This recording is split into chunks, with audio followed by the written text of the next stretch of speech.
Ya estamos con ustedes con otros temas del día, un tema de los que ha sido noticia. En 2 semanas más se va a realizar la interpelación al ministro del Interior, Rodrigo Peña y Lillo, luego que este jueves la Alianza formalice la instancia. El secretario de Estado deberá responder como jefe del intendente Francisco Huenchumilla por la violencia en la Araucanía. Vamos a profundizar en este tema con quien precisamente va a realizar las preguntas, la interpelación al jefe regional, el diputado de Renovación Nacional, José Manuel Edwards. Diputado, bienvenido, gracias por estar con nosotros aquí en CNN.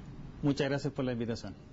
Diputado, bueno, hay un ambiente tan relajado, lo veíamos ayer, distendido y casi de más diálogo y unidad que el que vimos al principio en marzo entre gobierno y oposición. Reforma tributaria, están acercando posiciones también en la reforma educacional. Sin embargo, parece que esto corre por un carril paralelo. La interpelación sigue. ¿Por qué? Mira, la pregunta, o sea, lo que nosotros queremos hacer como Renovación Nacional es siempre tratar de lograr los acuerdos que Chile va necesitando en las distintas áreas. Llegar a un acuerdo, que el ministro de Hacienda llegue a un acuerdo en la Comisión de Hacienda del Senado, no tiene nada que ver con el sufrimiento de la víctima de la violencia en la Araucanía. O que nosotros estemos tratando de conversar para mejorar el sistema binominal, para mejorarlo. Renovación Nacional está muy comprometido con eso. Yo no puedo ir a decirle a mi gente, ¿sabe qué? Voy a parar la interpelación, voy a conversar del binominal y después voy a ver lo suyo. Eso no es así.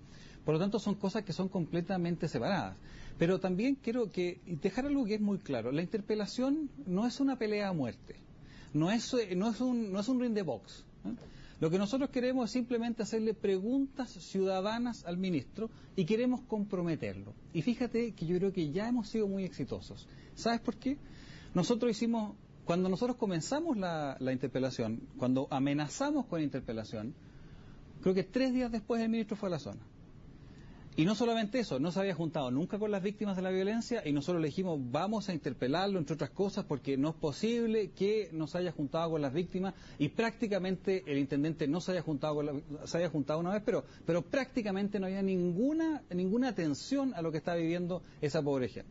Bueno, después resulta que hemos sabido que se ha aumentado la cantidad de carabineros, en el diario han publicado varias veces la cantidad de querellas que han enviado, estamos hablando de la prefectura de Malleco, entonces es obvio que la amenaza de interpelación ha hecho que este gobierno esté tomando este tema mucho más en serio y lo que yo quiero como interpelador, para mi región, para la región de la Araucanía, es que el ministro se comprometa con la región. Y usted lee estos encuentros, este viaje del ministro Peña y Lillo, esta reunión con las víctimas de la violencia y este aumento de votación por la amenaza. ¿Usted cree que se sintió amenazado y que por eso está respondiendo o porque era lo que había que hacer y en el curso de el rodaje del gobierno se fueron implementando ciertas cosas? Mira, resulta que este gobierno ha tratado de cambiar incluso el lenguaje.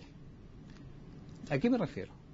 Resulta que a una persona que la queman viva, después de haberle hecho cientos de atentados, como el caso Luxinger, o a una escuela, como el caso de la escuela Augusto Winter en Puerto Domínguez, que la quemaron, pero antes habían apedreado la casa del concejal, que había sentido una pequeña venta que a una comunidad no le había parecido, habían apedreado la casa de la mamá, habían apedreado la casa de la Junta de Vecinos. Bueno, el gobierno trata de decir que ellos son delincuentes comunes, al igual que un delincuente que va y roba una billetera.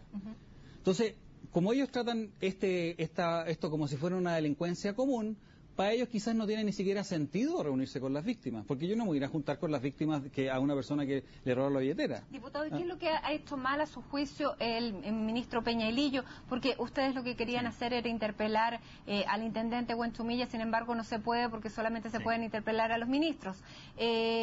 ¿Cuál es la crítica fundamental al intendente Huenchumilla?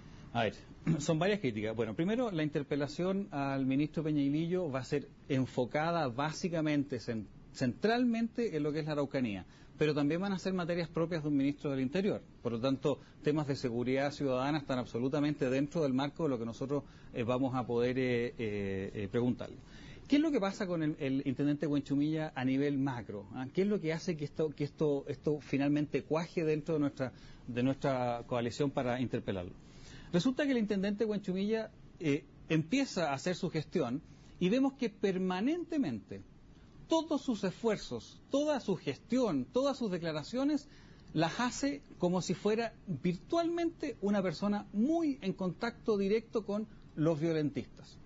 No hay una palabra del intendente Huenchumilla por gestión de la región. Palabra desarrollo, creo que ni siquiera se la ha escuchado. Pero se estará abocando a los problemas más inmediatos que tiene la región, que es precisamente este y el tema mapuche, o... No, excelente pregunta, pero déjame terminarla, porque entonces yo digo, bueno, en una región con un conflicto de este tamaño, para liderarla, el intendente tiene que ser capaz de sentarse con muchas personas en la mesa. Pero fíjese que después de cientos de atentados, llevaba mucho tiempo, va a visitar a Celestino Córdoba, un asesino condenado que además vive una pareja de adultos mayores, y no se había juntado nunca con ninguna víctima. Entonces yo le pregunto, ¿cómo es posible que usted quiera solucionar un problema y no se junta con las víctimas, no se junta con los gremios, no se junta con los agricultores, no se junta con los parceleros y solamente habla en sus declaraciones de las necesidades o las aspiraciones de comunidades violentas? Y después vemos las acciones. Muy bien, le compran el fondo, en este caso, al señor Urban, que le habían hecho 200 atentados. Y resulta que se la pasan ¿a quién? A la comunidad más violenta, a las dos de Temucuicui. ¿Y no es una estrategia, tal vez, para pacificar a los grupos más violentos? ¿No lo ve así? Porque hasta el momento, y digámoslo también, el atentado a la familia Luxinger-Macay lamentablemente ocurrió durante la administración anterior, donde había otra mano. ¿Fueron más exitosos durante el gobierno de Sebastián Piñera en la zona o los resultados son básicamente los mismos? A ver, aquí hay que separar, ¿no es cierto? Primero, el intendente va y nos dice: lo que yo estoy haciendo es una política de anticipación, ¿no es cierto? Entonces va y se junta con los huelguistas, va y se junta con las comunidades violentas, se junta con Celestino Córdoba, hace esto, puede ser una estrategia distinta. Sí, entonces yo diría, si se está haciendo todos estos gestos, vamos a ver los resultados. Este gobierno es el gobierno que en su primer año es el más violento que hemos tenido. Usted me va a decir, es que en el gobierno pasado también hubo muchos atentados. Sí, claro, hubo muchos atentados. Y esto es una cosa así. Ese tremendo de los claro. Y esto es una violencia que es cíclica. ¿Y sabe cuándo hay más violencia? Cuando hay elecciones. Entonces, el primer año generalmente hay menos violencia, el segundo año un poco más, el año de elecciones municipales hay mucha violencia y el año de elecciones presidenciales hay muchísima violencia. Pero este año ya hemos tenido 145 atentados.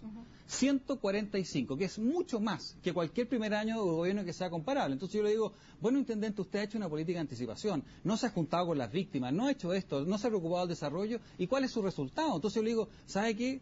Mira, y hay cosas que uno ve.